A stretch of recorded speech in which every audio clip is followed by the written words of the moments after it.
Arturo Buicochea, un ser humano excepcional, ha sido prácticamente el 90% de su vida lo ha dedicado a la política, ha estado en el PRI. Hay una inseguridad, una violencia terrible. Rompió Andrés ya el récord mundial de México en asesinatos en 6 años. Y todavía le faltan 7 meses. Tenemos 12,000 ministerios públicos en todo el país. O sea que para atender 30 y tantos millones de delitos, 30 millones de delitos anuales, los queremos pasar por un embudo de 12,000 personas. Hay que cambiar la ecuación.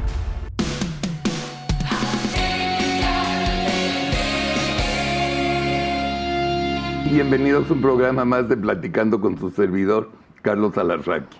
El programa donde aprendemos y conocemos cómo gente ordinaria se ha convertido en gente extraordinaria. Les platico. ¿Quién es mi invitado hoy? Es Arturo Buicochea, un ser humano excepcional. Ha sido prácticamente el 90% de su vida lo ha dedicado a la política. Ha estado en el PRI nacional, ha estado en el PRI local, ha estado en gobiernos con Peña Nieto, gran político, ha sido diputado federal, diputado local, bueno, metidísimo en todo. Arturo, ¿cómo estás? Qué gusto saludarte, Carlos. Igualmente. Arturo ahora ya es empresario y es de los necios que cree que la seguridad tiene solución. Yo no creo, y por eso lo invité, para que nos haga el favor de explicarnos el marasmo que tenemos. Y te explico por qué, Arturo. Correcto. Me vale madres cómo murieron los que murieron. El hecho es que murieron. Ok. Si López Obrador es un retrasado mental, que lo es, perfecto. Ok, todo muy bien. Pero hay una inseguridad, una violencia terrible. Rompió Andrés ya el récord mundial de México en asesinatos en 6 años. Y todavía le faltan 7 meses. La Guardia Nacional no sirve para una chingada, o sea, no existe. Pero según Andrés existe. Cada día el crimen organizado está más organizado, tiene más poder, bastante más poder en los estados. Están, según dicen los chismes, son realmente corporaciones ya que tienen financieros, directores de recursos humanos, armamento, o sea, es un departamento de ventas, de exportación, o sea, están súper gruesos. Sí. ¿Qué onda? O sea, yo no veo cómo se puede acabar la inseguridad. Correcto. Y la pregunta es, ¿se puede? Porque los estados y los municipios que te platico ponen, el crimen organizado es el que está poniendo ante policías y demás. Correcto. Pues ciertamente es un desafío mayúsculo. Hay este año, el año pasado, el año 2022, con datos registrados en 2023, fueron 26.8 millones de delitos que ocurrieron en el país, Wow. según el INEGI. 26.8 millones. ¿Esos son de delitos. reportados o no reportados? En total, los reportados, que ahorita nos referiremos a ellos, y no reportados. Ok. 26.8 millones de delitos. Eso significa que hubo, si dividimos eso, o sea, tomando eso en cuenta, no podemos pensar que hay 26 millones de delincuentes. No. La carrera delincuencial es una carrera, entonces las personas cometen, cuando son muy productivos, 3, 4 delitos a la semana, un delito, etc. En un cálculo conservador hay no más de 200,000 delincuentes en el país. Es decir, 200,000 malos traen de cabeza a un país de 26 millones de personas. Es menos del 1%. El 1% de la población trae de cabeza al 99% de la población. Yo creo que sí se puede que nos organicemos en el 99% de la población y acabemos con ese 1% para llevarlo hasta un margen de criminalidad tolerable, porque en todas las sociedades del mundo hay un cierto margen de criminalidad. No estamos diciendo que sea justificable eso, pero aspirar a criminalidad cero eso no existe. Pero un margen tolerable, porque lo que estamos ahorita, como bien lo planteas, es absolutamente intolerable. Entonces sí se puede, y lo que hay que hacer es empezar en la urgencia, empezar por controlar la inseguridad. Y una vez que la controlemos, pasar a mantener la seguridad. En 2 pasos, en 2 etapas, que además tienen que avanzar, en opinión de nosotros, de manera simultánea. En otras palabras, ¿por qué hay países que viven con una criminalidad tolerable? Yéndonos al extremo, ¿no? Noruega, un país de 5 millones de habitantes, 6 millones de habitantes, tienen en un año 28 asesinatos. Este fin de semana tuvimos más de 90. Más de 90, sí. De tal manera que en un día tenemos más asesinatos que Noruega en todo un año. Son 2 extremos incomparables, ciertamente, un país de 5 millones contra un país de 130 prácticamente, pero evidentemente que se puede. Se puede porque, para decirlo muy coloquialmente, somos más los buenos, tenemos que poder, por supuesto, con los malos. Pero a ver,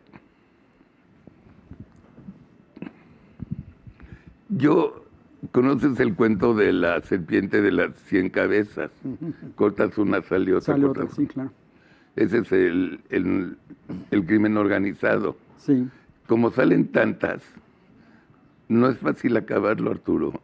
Correcto. El crimen organizado, decíamos, son quizá 200,000 personas, supongamos, en bandas diversas, dispersas, no tan organizadas, aunque crecientemente más articuladas. En el país tenemos, solo sumando a las policías municipales y a las policías estatales, tenemos a 400,000 personas, uniformadas, entrenadas, medianamente capacitadas, medianamente armadas, muy mal pagadas, muy maltratadas y muy poco valoradas. Correcto. De esas 400,000 personas, la absoluta mayoría, cerca del 98% o más, son personas que viven en un grado de humildad extrema, con un nivel de sencillez. Imaginemos o veamos la vida de los policías de la calle en cualquier parte del país. Son personas muy humildes que evidentemente no se han beneficiado de la corrupción. O sea, el nivel de vida que tienen y la sencillez con la que viven, ellos y sus familias, nos hace ver que esas personas no son unos entes corruptos que se beneficien de la maldad y que eso les haya permitido prosperar y vivir de una manera poco explicable. A lo que quiero llegar es que la absoluta mayoría de los policías, de las personas que salen de la academia, de las personas que ingresan a la academia, quieren ser policías, quieren arreglar el mundo. Lo que ocurre es que al paso de los años primero, salen de la academia con una gran motivación y al poco tiempo empiezan a entrar en un proceso de una terrible decepción. ¿Por qué? Porque no les permitimos hacer su trabajo. ¿Qué les dijeron que era un policía? Un policía es una persona que detecta a las personas que pueden cometer un delito, investiga quiénes son, y antes de que actúen y vuelvan a perjudicar o perjudiquen a más personas, actúan y las detienen y los sacan de circulación. Bueno, pues eso que les dijeron, eso no ocurre en la realidad. ¿Y por qué no ocurre en la realidad? Porque en México no se los hemos permitido. Ahí hay un pequeño gran detalle. En México no se los hemos permitido. Déjame hacer tantita historia. Desde 1917, el artículo 21 de la Constitución impedía a las policías en general, a todas las policías federales que hay, que si la policía ministerial, que si la policía preventiva, que si la Guardia Nacional, que si la Agencia Federal de Investigación, todas las que hay y las que ha habido, y las policías estatales y las policías municipales, es el único país del mundo donde no podían investigar. En 2008 hubo una reforma, y esa reforma dice, y es lo que dice hasta hoy, dice que la investigación de los delitos corresponde a las policías, cualquiera, solo que tenemos un programa porque dice, bajo el mando y conducción del Ministerio Público. Tenemos 12,000 ministerios públicos en todo el país, o sea que para atender 30 y tantos millones de delitos, 30 millones de delitos anuales, los queremos pasar por un embudo de 12,000 personas No. para que estas personas le digan a la policía investigue. No, pues no. Entonces, hay que cambiar la ecuación.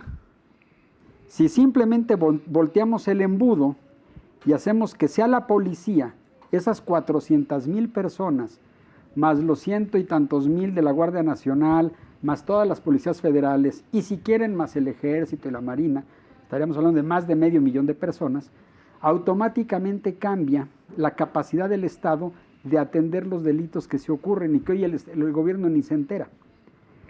Y en esa medida también se amplía, y además les establecemos la misión a los policías de que ahora sí se trata de investigar, de documentar, de perseguir y de detener. Y al Ministerio Público le pedimos que le deje de hacer al cuento y que se convierta en lo que tendría que ser el abogado de las víctimas.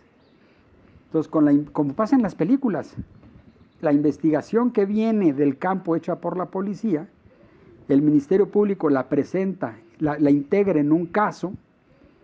Ese caso, cuando está suficientemente sólido desde el punto de vista jurídico, cuando las pruebas y las evidencias acreditan la responsabilidad de una persona, entonces y solo entonces se le detiene, se le presenta ante el juez, y una vez que, esto le llaman judicializar el caso, y una vez que se judicializa el caso, esa persona, si es culpable, ya no va a salir. Hoy no funcionamos así, contra toda lógica. Sí. Yo voy a pensar de abajo arriba. Uh-huh. Voy a hablar de un municipio, ejemplo, que conozco, Metepec. Correcto. Que es un municipio. Claro. ¿Cuántos habitantes hay? En Metepec debe haber alrededor de 400,000 habitantes. Ok. ¿Cuántos policías hay? Más o menos. 200. Ok. Vienen los narcos a decirle a los artesanos, sí, los que hacen la cerámica, derecho de piso. Pues el pobre presidente municipal de Metepec, ¿qué quieres que haga? Claro. ¿No? Luego esos mismos, además de derecho de piso, van a los restaurantes, a los tiendas y al campo. Limones, no sé qué, derecho de piso. ¿Eso cómo lo arreglas, carajo? Voy a empezar de municipio, claro, y luego llego a ciudad y llego a país. Correcto. Estado y país, perdón. O sea, imagínate 12 pobres soldados que yo no sé cuántos les pagan, que espero que les paguen bien, espero, ¿no? ¿Qué hacen contra... ¿Cuántos quieres que haya del crimen organizado en Metepec? Está muy bien. ¿Por qué? Y ¿Cómo se resuelve ese Llega pedo? El criminal, amenaza al comerciante, y el comerciante le avisa al policía, y el policía le dice hoy, no me lo digas a mí, sí, ve al Ministerio Público, porque no puedo hacer nada si el Ministerio Público no me lo ordena. Y entonces el comerciante dice, voy a ir al Ministerio Público, voy a perder el tiempo, no puedo cerrar el negocio, mejor no voy. Me sale más barato pagar. Ahí están todos los errores. ¿Por qué? Porque el policía le dijo la verdad, no puedo hacer nada. En el remoto caso de que cuando lo están extorsionando, llega el policía, detiene al delincuente en un acto heroico, que muchas veces ocurre, se juega la vida y lo detiene, porque el otro se confió, porque venía desarmado, lo detiene. Y una vez que lo detiene, lo lleva al Ministerio Público, y en el Ministerio Público le dicen, preséntame las pruebas y las evidencias. Al policía. Al policía. Y el policía le dice, pues no hay más prueba y evidencia, que lo agarré en flagrancia, y es mi palabra, y es mi voz, y yo lo vi. Soy policía. Y el Ministerio Público les dice, no tengo pruebas suficientes para judicializar el caso, por favor, señor, no lo vuelva a hacer y vaya hacia su casa. Y entonces el policía regresa a la misma calle, a la misma cuadra, a su patrullaje, y está muerto de miedo, porque entonces aquellos pueden regresar y acabar con él. Claro. Porque a lo que voy, al policía lo tenemos desprotegido por el sistema mal diseñado. Si cambiamos la ecuación y entonces al policía, al momento de que el comerciante llama al policía y le dice, en ese momento el policía hace la denuncia formal, o sea, hace el trabajo del Ministerio Público, procede a la investigación, en vez de, o sea, empieza, además déjame anticiparte algo. Esos policías hoy ya saben quiénes son los extorsionadores, saben quiénes son, en dónde viven, cómo los apodan, quién es el malo, quién es el jefe, si actúan en red. Ya lo saben. ¿Por qué lo saben? Porque todo el tiempo están caminando y están viendo y platican con la gente y la comunidad y con los mismos comerciantes se los dicen. Hoy ya lo saben, pero no actúan porque el sistema tiene atada de la mano a la policía. O sea, al día de hoy, en municipios, los que cobran los extorsionadores no tienen pedo. Bueno, en algunos no, claro que no lo tienen. Pues no. Sí, no tienen. ¿Por qué lo hacen? Porque saben que van a quedar impunes, porque la posibilidad de que alguien lo atrapen cometiendo un delito es mínima, y si lo llegaran a atrapar, la posibilidad de que salga liberado es muy amplia. Okay. ¿Por qué? Porque la policía, que es en teoría la encargada de atraparlo, la tenemos amarrada de manos, no la dejamos investigar. Bueno. Pero los policías, perdóname, por naturaleza, simplemente por la función que hacen, ellos saben perfectamente lo que está pasando en la comunidad. Así es que sería relativamente rápido, no quiero minimizar el problema, pero será relativamente rápido si empoderamos al policía, es decir, y no estoy hablando todavía de dinero y estas cosas, solo si lo empoderamos, si él sabe que va a estar protegido por el propio sistema de seguridad y que él va a estar protegido de la venganza, y esto radica en la capacidad legal que él tenga, que hoy no tiene, entonces el policía va a cambiar, porque el policía sí quiere hacer su trabajo. Solución. Dámela. Reformar. Hablo nada más de municipios. Correcto. En los municipios, facultar a los municipios para que realicen investigaciones criminales, que hoy no la tienen, y lo podemos hacer por dos vías. La más sencilla, los presidentes municipales que nos estén escuchando, es elaborar un convenio de colaboración con la fiscalía respectiva de cualquier parte del país, porque el fenómeno es el mismo, para que puedan investigar no delitos en lo particular, no la miscelánea fulanita que extorsionaron, no, sino el fenómeno de la extorsión en un municipio dado, para que entonces la policía investigue el fenómeno, no un caso, sino el fenómeno. Y con esa información la policía pueda actuar y detener probablemente una banda. El año pasado, por ejemplo, en el Estado de México, una prueba piloto, se detuvo una banda en 2023, a principios de 2023, una banda de 11 personas. Esas bandas de 11 personas, cuando se realizó toda la investigación, habían cometido delitos en el año anterior y sus víctimas eran 16,000 personas del transporte público en la zona norte de Tlalnepantla. No te creo. 11 personas afectando a 16,000 víctimas. Porque obviamente se sube alguien al transporte público, hace un asalto, una o dos personas, como luego vemos ahí en los videos de YouTube, ¿sí? Y ahí pues, se llevaron de víctimas a 20, 30, 40 personas, que pasado el evento bajan frustradas, temerosas del autobús, y lo último que quieren es ir al Ministerio Público a denunciar nada. Tienen que llegar a su trabajo, tienen que ir a la casa. Pero háblame. ¿Sí? Y eso de que el municipio pida un convenio con la Fiscalía. ¿Hay que ir al Congreso para que autoricen eso? No, es directamente. Y, Solo se requiere voluntad presidente política. municipal de Metepec, Fernando Flores. Sí. Órale, te doy permiso. Sí. ¿Él qué hace?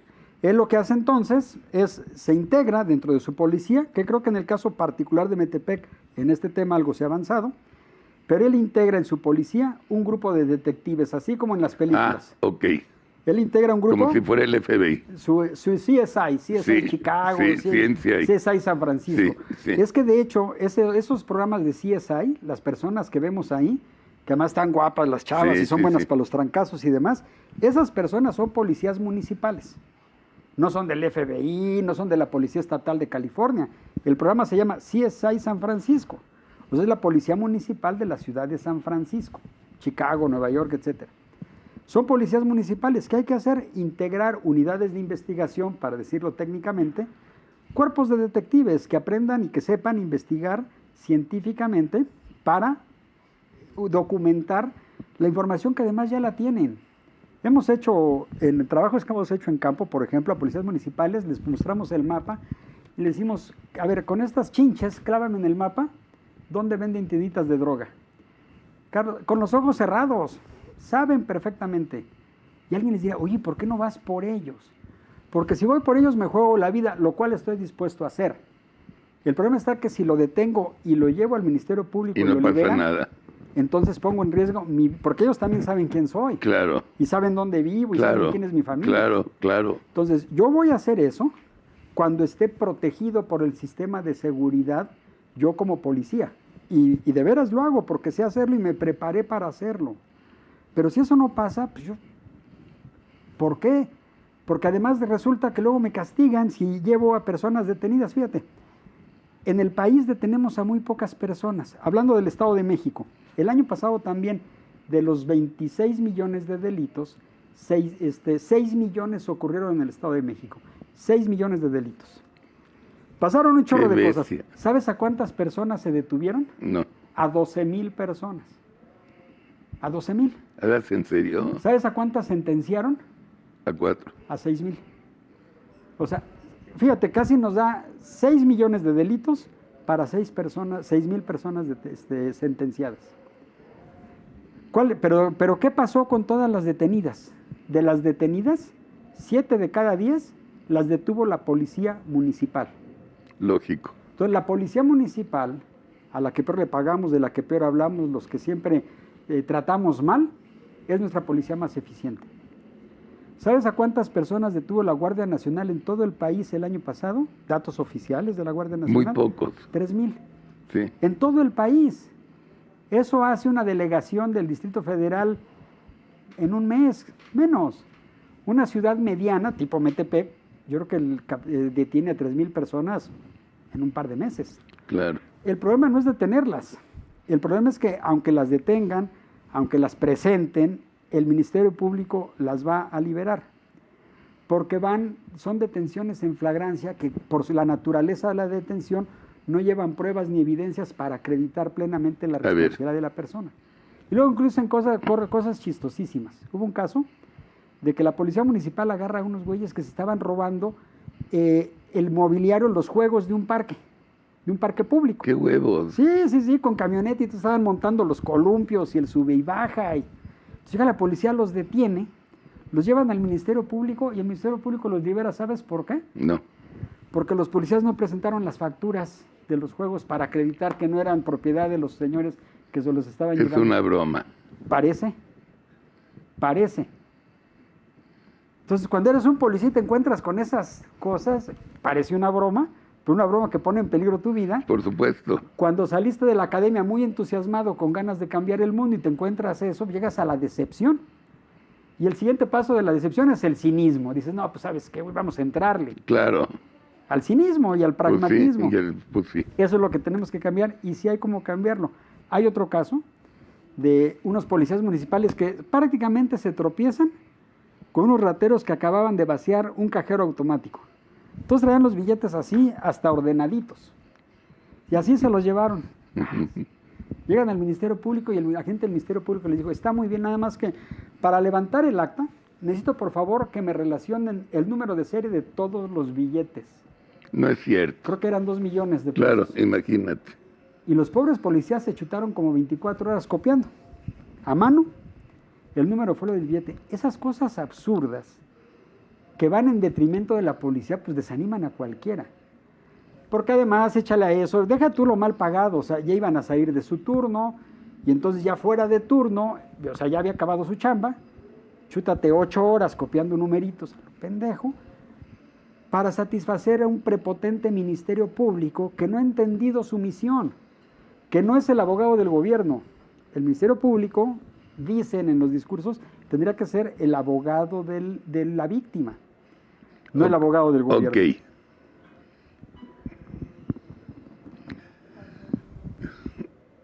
Requiere más dinero del presupuesto que ellos tienen. Se requiere Cada municipio, según el tamaño. Se requiere la quinta parte de lo que hemos gastado en la Guardia Nacional. En la Guardia Nacional, en ¿Serio? su primer año, sí. En la Guardia Nacional, en su primer año, gastamos 130,000 millones de pesos. En un cálculo que hemos hecho con la ayuda de Bernardo León, muy especialista, yo creo que el mejor en México en este tema, esto se podría resolver con 20,000 millones de pesos. Ya nos gastamos 6 veces más. Bueno, solo en el primer año de la Guardia Nacional. Claro. Y ya te dije con qué productividad. Imagínate si dividiéramos las 3,000 personas que la Guardia Nacional detuvo entre los 130,000 millones de pesos, Carísima. resultaría que cada detención nos costó algo así como 60 millones de pesos. Que sería lo de menos si las personas estuvieran purgando pena. Que no. De esas personas, el 90% ya está en la calle. Porque fueron detenidos en flagrancia, sin ninguna investigación que acredite la responsabilidad de la gente, llevaron al juez, y el juez dijo, yo no puedo meter a la cárcel a una persona nada más porque el señor dice que cometió un delito y ni siquiera sé si eso es cierto, ¿no?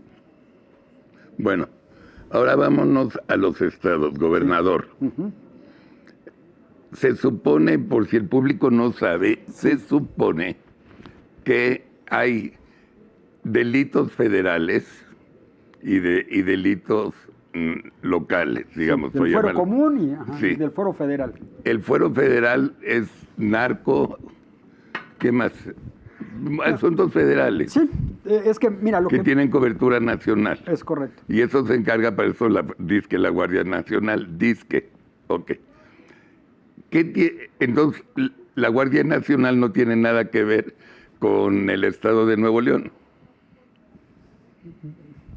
Es que ahí hay un primer problema. Hoy, la Policía Estatal, la Policía Municipal, la Guardia Nacional, la Agencia Federal y ahora que ha entrado el Ejército, en estricto sentido hacen lo mismo. Uh-huh. Y como todos hacen lo mismo, nadie hace nada. Correcto. En estricto sentido hacen lo mismo. A los ciudadanos, a ti y a mí no me importa a quién le corresponda, si alguien me está agrediendo o algo me está afectando o estoy en riesgo, yo quiero que lo que sea, policía, no me importa el color de su uniforme, me resuelva, me atienda, me proteja, etcétera, ¿no? Y eso en estricto sentido tendría que ser lo correcto, pero lo que tendríamos que establecer es con claridad la línea que divida el área de competencia de cada quien. Lo cierto, está muy bien como lo planteas, porque lo cierto es que la seguridad pública es por su naturaleza un asunto local. Siempre. Lo tenemos que atender desde lo local. Y así pasa, repito, en todos los países del mundo. Los extorsionadores que te piden derecho de piso son local. Sí, a ver. Viven en Michoacán. Viven en Michoacán. Y lo hacen todo en Michoacán. Ajá. O viven en Michoacán y entran al estado de... O sea, no hay fronteras. No. Y las fronteras pues, son invisibles para las personas. Entonces, vivimos hace algunas semanas ese trágico suceso en Tezcaltitlán, en Tezcalquilla, por ejemplo. Horrible. ¿Qué vimos ahí? Fíjate, ¿qué vimos ahí? A unas personas del crimen organizado, muy bien armadas, muy agresivas, muy malditos, muy machitos, que fueron sometidas por una población desesperada. Claro.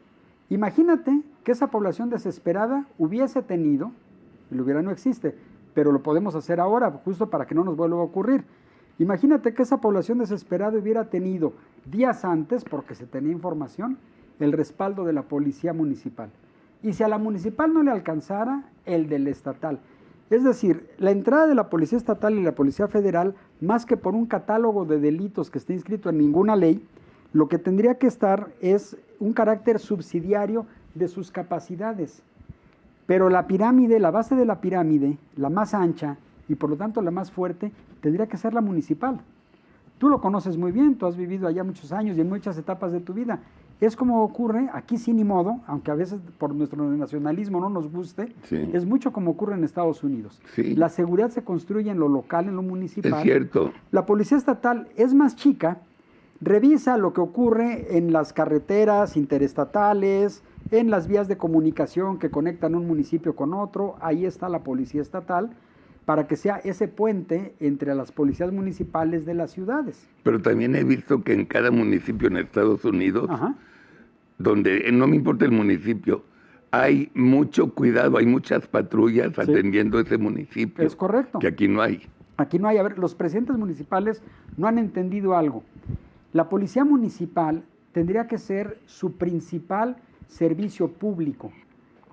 Ellos, ahora sí que si yo fuera diputado, decía Cantinflas, si yo fuera presidente municipal, me preocuparía por tener una policía impecable porque es mi mejor servicio público. Volvamos al caso de Metepec, supongamos, porque no tengo el dato, que tenga 200 policías. Pues a mí me encantaría tener 200 policías que están en campo atendiendo de manera impecable a la población, porque es la mejor manera de ¿Qué lanzar un significa mensaje atender? de eficacia. Significa que la policía tiene un montón de tareas que hacer, que van mucho más allá que detener a los delincuentes. Va de cosas tan elementales como ubicar objetos perdidos, detectar vehículos abandonados, atender necesidades de toda naturaleza que siempre ocurren en las comunidades, contener la violencia que normalmente existe en como lugares como la Ciudad de México, en otras ciudades donde hay un gran hacinamiento, donde tenemos vivienda vertical de alta densidad poblacional, etcétera. Y ahí entra otro mecanismo del que no hemos hablado, que es el que se llama, ese mecanismo se llama, y Fernando en Metepec lo utiliza, se le llama policía de proximidad. Pero ese se complementa con otra cosa que se llama justicia cívica, para que una cantidad enorme de actividades antisociales, de fenómenos antisociales, que hoy nadie pela, sean castigados. O sea, la gente que tira basura en la vía pública, la gente que deteriora el mobiliario urbano, la gente que acosa a las mujeres en la calle, las tienditas de drogas, etcétera.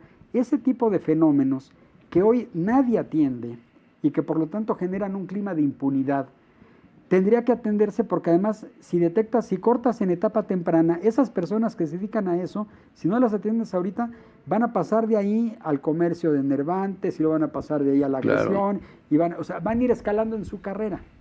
Es la mejor manera de cortar en etapa temprana. Esa es la fase. Una vez que controlemos la inseguridad, viene la fase de contener la seguridad, de darle mantenimiento. Entonces son dos vías en paralelo, que yo insisto, se puede porque además ya ha ocurrido. O sea, ¿por qué Mérida, la ciudad de Mérida, entre otras, o San Pedro Garza García, o Chihuahua Capital en algún momento, por qué esas ciudades mantienen niveles de seguridad similares a los de una ciudad europea? Incluso Mérida. Mejores algunas ciudades gringas. Mérida también. Mérida. ¿Por qué ellos sí pueden? Pues ese modelo, ese mecanismo, por supuesto, que se puede y se tiene que reproducir e incluso se puede mejorar. A ver, déjame ir al estatal. Sí. Porque ya se nos está acabando el tiempo y me falta nacional. Correcto. Los estados están inteligentemente armados con suficientes grupos de policías. Los policías tienen prestaciones, casas, sueldazos, etcétera. ¿Cómo es el rollo? No, el promedio del salario de los policías a nivel nacional, estatales y municipales, por supuesto, no satisface absolutamente a nadie. Están muy mal pagados. Hasta hace medio año, si no mal recuerdo, estaba en 13,500 pesos en promedio. En promedio. Hay una gran cantidad de esos que están de ahí. Pongamos, si es un promedio, la mitad de ellos están abajo de eso, 6,000 pesos al mes, por ejemplo. No. Pero además de eso, en muchos casos, no tienen seguro de vida. Muchas veces tienen que comprar su uniforme. Exacto. Tienen que pagar su armamento. ¿Quién inventó esas mamadas? Se tienen que mochar con una lana para que les presten una patrulla de determinadas características o no, o un armamento de determinadas características o no. Tienen unos horarios locos que el cuerpo humano no soporta, de trabajar 24 horas seguidas sin descanso, de manera absurda, como si la labor de policía per se tuviera que ser de un sacrificio y no un trabajo normal. Deberían tener, no tienen seguridad social, no están protegidos por los servicios del Estado. No es cierto. En la mayoría de los casos. Entonces, por eso, cuando tienes ese promedio nacional y de repente creo que Monterrey el año pasado tenía una promoción de incorporar nuevos policías con un sueldo base, si no mal recuerdo ahorita, de 20,000 pesos mensuales, pues era sumamente atractivo para el promedio nacional. Pero aún así, o sea, con 20,000 pesos mensuales, siendo por encima del promedio, no se logra. Lo que tendríamos que hacer es que el de policía municipal tendría que ser la manera más honrosa de servir a la comunidad. Estoy de acuerdo. Pero no es un asunto de dinero, es un asunto mucho más complicado que eso, mucho más, no complicado, sino mucho más integral. Ser policía tendría que ser, repito, una acción socialmente muy bien valorada, que tuvieran si un policía tuviera el reconocimiento público que merece por su labor que hacen todos los días, gran parte de su esfuerzo estaría ya de suyo recompensado. La verdad es que no hay más que ver, te lo decía al principio, de estas 400,000 personas, yo creo que arriba del 98% viven en condiciones de humildad. Arturo, que no tendría que ser así. ¿Quién inventó esto? Vamos a hablar netas, porfa. ¿Cuál es la pinche solución? Neta. Primero, sí es indispensable reformar el artículo 21 constitucional. Yo sé que esto parece mucho rollo, ¿Qué es pero eso? es indispensable y es muy fácil. Decir en el artículo 21 constitucional, nada más borrar unas palabras del artículo que dicen bajo el mando del Ministerio Público. Borrar eso, bajo el mando del Ministerio Público. Borrar 5 palabras del artículo 21 de la Constitución es la base, es la piedra angular del gran cambio. Número 1. Antes de eso necesitamos voluntad.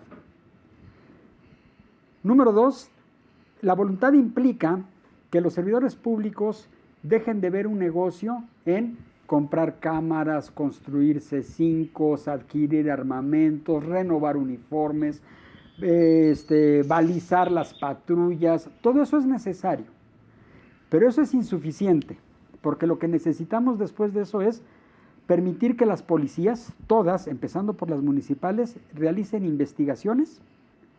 Y para eso tenemos que crear unidades de detectives y capacitarlos, que no es demasiado porque ya lo saben hacer, grosso modo, nada más es cómo darle orden a esa función que ya hacen. Eso es todo. Eso es todo. La lana ya está, el equipo ya... No hay un grupo criminal, perdóname, creo, Carlos, pensando, por ejemplo, en cualquiera, el que imaginemos, no hay uno solo que tenga 400,000 elementos dispuestos a jugarse la vida. No hay uno. Y eso es lo que nosotros tenemos del lado de la policía, solo contando estatales y municipales. Así es que hombre a hombre no nos ganan. A ver, quítame al narcodictador que no tiene idea cómo es gobernar. Pero vete con Peña Nieto, el último presidente normal. ¿Por qué no lo hizo? Porque a los poderes ejecutivos, a los presidentes, a los gobernadores, etcétera, les venden muy rápido la idea de que es más eficaz acabar el fuego con el fuego, ¿no? Por eso, porque lo que acabo de decir parece tan simple que no te lo creen. Entonces, no, me suena más a que hay que comprar armamento, a que hay que blindarlo, a que hay que equipar, a que hay que traer sofisticados equipos de investigación de Israel y contratar asesores colombianos y toda esa faramalla, que es un gran mercado, vende mucho. Hay que contratar de director de seguridad pública a un exmilitar, porque esos saben imponer la disciplina, y lo que estamos haciendo nada más es seguir el mismo modelo, echándole más ganas, echándole más fuego al fuego. Y a un presidente de la República, a un gobernante, este tema, me parece que de manera natural a cualquiera de nosotros, pues sí nos da miedo.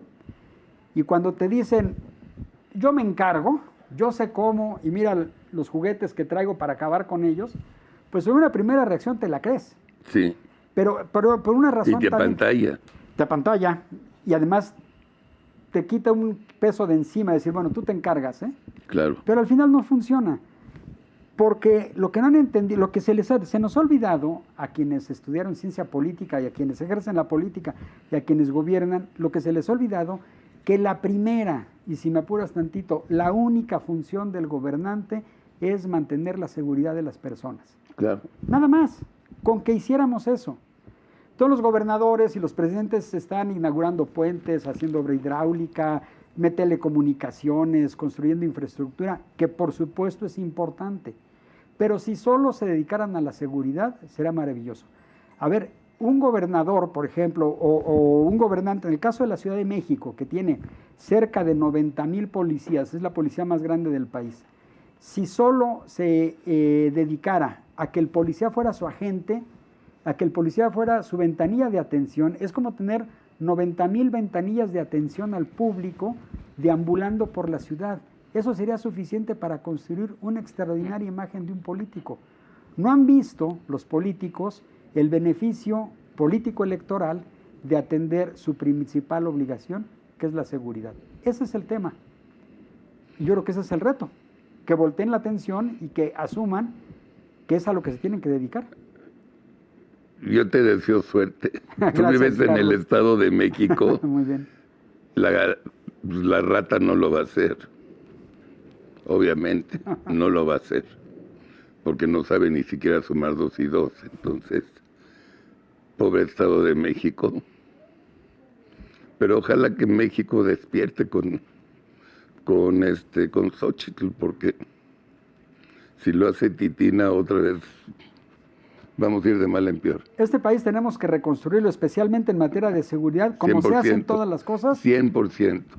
Como se hacen todas las cosas, de arriba para abajo, de abajo para arriba, perdóname. De afuera para adentro y de abajo para arriba. No va a ser desde arriba que baje hacia acá la bendición. Es de abajo hacia arriba. La responsabilidad, la oportunidad extraordinaria está ahorita en los presidentes municipales, que además hay elecciones también al mismo tiempo el 2 de junio. Aquel presidente municipal que se quiera reelegir o aquel que aspire a ocupar la presidencia municipal debe tener presente que sin seguridad no hay reelección, sin seguridad no hay elección. Tienes razón. Esta es la clave.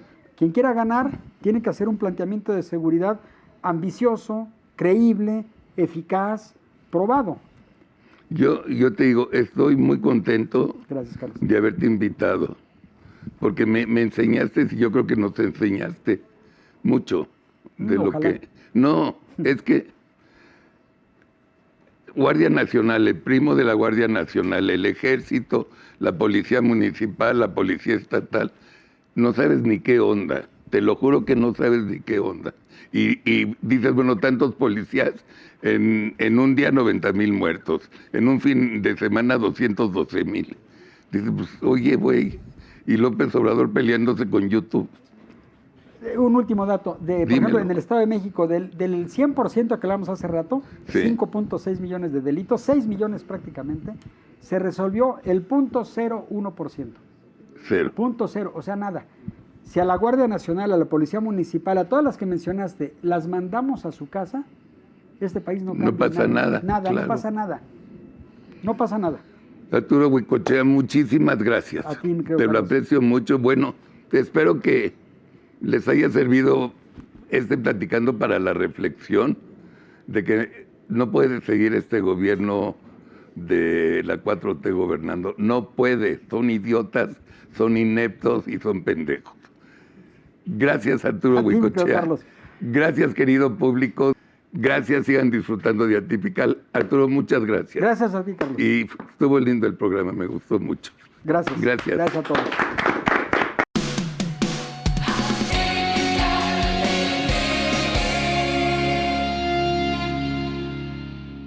Familia Atypical, muy buenos días. La carta que escribí este jueves para Atypical TV se la escribí a los padres de los jóvenes desaparecidos en Ayotzinapa.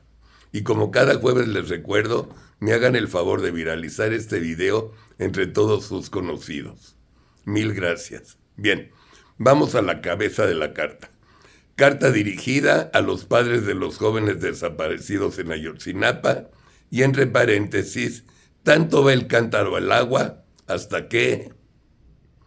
Estimados padres de los jóvenes desaparecidos, lo que hicieron ayer en el Palacio Nacional fue muy valiente. Machucar y abrir una de esas puertas del palacio con una camioneta, para mí fue glorioso. Yo entiendo mejor que nadie que hay un momento en que el valemadrismo de este gobierno hacia sus familias llegó a su límite.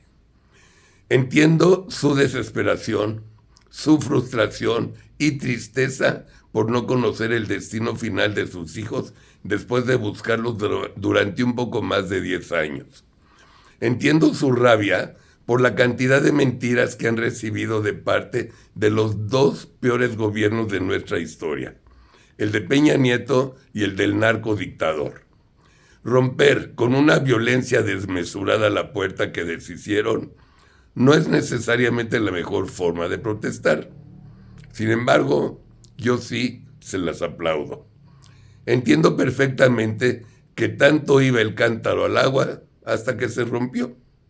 Pero ojo, ustedes no la rompieron. La rompieron todas las personas involucradas en su caso, encabezados por Peña Nieto y el narcopresidente Andrés. Todo el gabinete de Andrés ha sido absolutamente una basura. Los han traicionado, les han mentido, les han tomado el pelo. Me acuerdo muy bien cómo el narcodictador les juró hace casi 6 años que él personalmente iba a estar involucrado en la investigación para resolver esta tragedia. Otra mentira más. Lo único que hizo Andrés fue meter a la cárcel a un ex procurador del gobierno de Peña, el licenciado Murillo Karam, un personaje de 80 años aproximadamente que debería tener, por su edad, cárcel preventiva en su domicilio. Padres de familia, estoy seguro que las investigaciones que hicieron en este gobierno fueron prácticamente iguales a las que el gobierno de Peña hizo. Estoy casi seguro que los resultados de estas investigaciones dieron el mismo resultado. Y justamente esta es la razón que el narcodictador no los recibirá, porque no tiene nada nuevo que contarles. Si les va bien, máximo los va a recibir la secretaria de Gobernación con un lindo vestido Prada.